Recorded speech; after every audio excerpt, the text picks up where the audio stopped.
The challenges of raising daughters. This is what we're going to speak about today. Today's topic.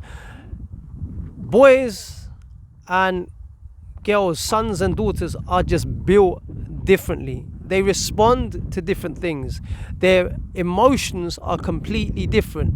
Yes, they go through sadnesses. Yes, they go through ups and downs. They're all the same. Yes, across the board, generally speaking. But with the daughters now, there's a slight bit more emotion behind their responses and their reactions and their behaviors.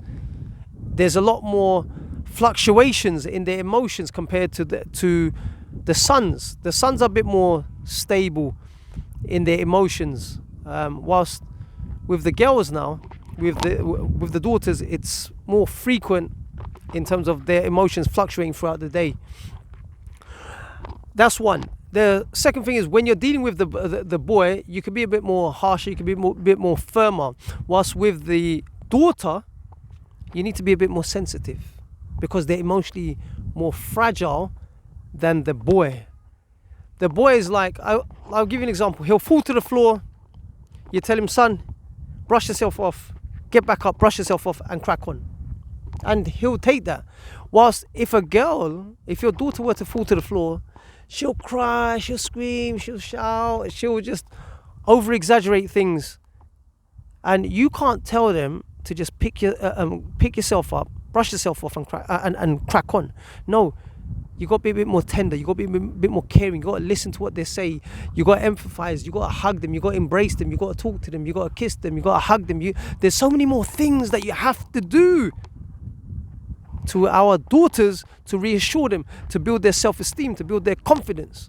Whilst with the boy, getting hurt is a part of process of mental and physical toughness. You can respond like that to the boy because he needs that kind of care. Whilst with our daughters, it's a different kind of care. It's more tender, it's more gentle, it's more emotionally connected.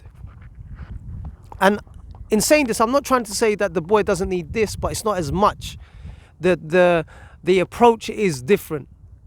This is what I'm talking about. There's a lot more emotional sensitivity involved when we're dealing with our daughters, especially when they're developing their emotions. It will fluctuate and it will go up and down throughout the day, and it's quite hard at times to figure them out. Because sometimes what do? Do you be firm with them and say, okay, relax, calm down? Or do you just be quiet and just listen to what they have to say when they're breaking down, when they're crying, when they're just screaming?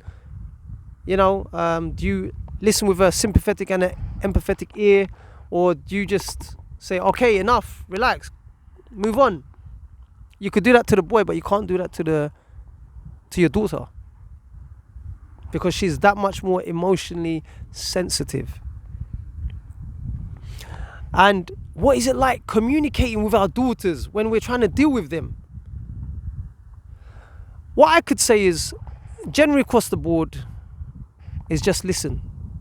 Don't get involved in terms of allow them to speak first. Don't interrupt them. This is what I have found from personal experience, is when I try to give them my 2 cents, my advice, sometimes it's just not warranted. That the timing's wrong, they're not ready emotionally, they're not just not ready to take on my advice to implement it. So what I have to do is I have to hold back, I have to listen, I have to be a bit more sympathetic, I have to try to understand where they're coming from, I have to be more patient and listen to the frequency, the noise, the emotions. And that takes a lot of patience, that takes a lot of frustration, because you can see that they're in pain, yes, and you can see as a parent, as a caring parent, that you want to do something, you want to help them, you want to give them the solution, you want to ease their burdens, you want to ease their pain, but they will not accept it. They're more likely to reject it. Why? Because they're not ready for that yet. So you have to take a step back and allow them to be. And this is a part of dealing with our daughters. You have to allow them to be. The same goes for the sons, but I'm emphasizing more on the daughters today because it's about the challenges that we will face with daughters and we are facing. So there's emotional sensitivity. There's a communication barrier that we must learn and develop our communication skills, because it's so different to the boy. You can be a lot more firmer, you can be a lot more harsh, you can be a bit more direct. With our daughters now, it's majority of it is more about listening and letting them to speak and giving them that space. And this is how you build emotional intelligence, because by building emotional intelligence, you're understanding their emotions, you're not interrupting them, and you're giving that time for them to express, because they're just trying to regulate their emotions. They're trying to understand what's going on, because even our daughters don't know why they're behaving or reacting the way that they're reacting. It's because their emotions are forming, and they need our help to regulate it. And how we regulate it is by being calm, by listening, allowing them to speak more, and we speak less and listen more. Let them dominate the conversation. And if there's some advice that you want to give them, make it indirect, make it subtle. How do you make it subtle? By just giving hints, not being so direct and firm. This is what you need to do, because they may not be ready for that. You have to ease them in. And that requires tact and time and just a lot of trial and error. But it is an ongoing process throughout your life. So let's move on to body image concerns. Now, there's a lot of social expectations. Society is telling you how the ideal woman should be in terms of her behavior, in terms of how she should look, how she should carry herself, conduct herself. They make up the idea of what a woman, a girl is meant to be. There's a lot of social pressures, especially around body image, because our daughters are being bombarded with images living up to expectations in terms of how they should look like. And that's a pressure in itself, because that can make them feel very inadequate. And it's up to you as a father, it's up to us as fathers to tell them how special they are, how wonderful they are, how beautiful they are, how intelligent they are. And the way to do that is the way we communicate with them. We don't shut them down. We don't show them that we're annoyed with them, because it could be disheartening and it could destroy them emotionally, believe it or not.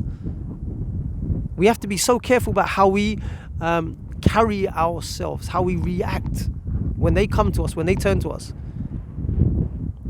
And as fathers, sometimes it could be a bit of a nuisance, sometimes it could be the smallest of things where we could disregard, but to them it's big, it's massive, it's an issue, and we have to acknowledge this. So in saying this, you also have career expectations. There's a lot of pressures around girls that need to excel in school, sports, social activities, because there's a strong movement that's happening now, which is the feminine movement. There's the expectation of, you can do it, girl. It's you. We got your back. Don't rely on anyone. No man. So there's that kind of expectations. You can do it by yourself. Where's the unity? Where's the unity in that? Where's the trust? Where's the love? Where's the chance to build through a team? You know, so us fathers have to be actively involved in our daughters' lives. We have to give them an image, a positive image. We have to represent them in terms of how good are they, in terms of they are special. We have to make them feel special. We have to help them to become special, and we have to be the main influence in their life. And the way to do that is to have a good relationship, a good communication with them. It's about just navigating these challenges. And when you're able to have a good relationship with your daughter, you can help her, you can mold her identity to become more confident, to become more reassured, to become more successful, to have not a low self-esteem, but a good sense of worth. As fathers, we have to inspire that into our daughters. And the way to do that is to take your daughter under your wing, to nurture them, to guide them. These are the types of things that we have to do as fathers, to to give them inspirational words of encouragement, motivation. It's us that is going to shape their future, because we are the main influences in their life. If we're not going to do this, then society is going to tell them how to behave, how to be, what is an ideal woman, what is an ideal girl, you know, what she needs to do to be more feminine. You want to be the main source of inspiration. You want to have her have a good relationship with you, a positive one. So protect her. Don't allow negative influences to attack her mind. This is where you as a protector need to protect your daughter's mind, her emotional well-being, her physical well-being. And the way to do that is to empower her, educate her, embrace her, guide her. And that means be an active father, play an active role in fatherhood towards her. Be a strong influence in her life. And this is the way that you can build self-esteem. You're encouraging. Yeah. So the other thing is this. Look, there's a stereotypes in society in terms of what the girl can do, what she can't do in society.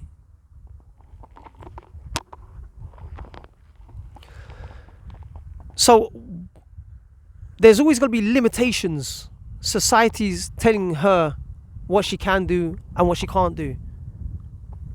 Everything has boundaries, everything has limits, but you as a father need to set that, not society.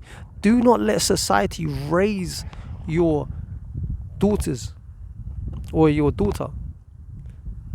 And as this is happening, let's draw back to puberty. There's a lot of physical changes and emotional changes that your daughter will go through, and you have to educate yourself, learn about these phases yourself, and also educate her at the same time, because she may not be aware of what's going on internally, physically as well. Why is she reacting the way she's doing? Why is she having emotional highs and emotional lows? You have to try and restore and regulate balance by being calm, by being composed, by having good communication with her, with your daughter. The most important thing to help her to regulate herself is to have a deep understanding, a deep relationship with your daughter. Maintain that connection, the emotional connection. This is how you raise your daughters to be healthy, emotionally and physically.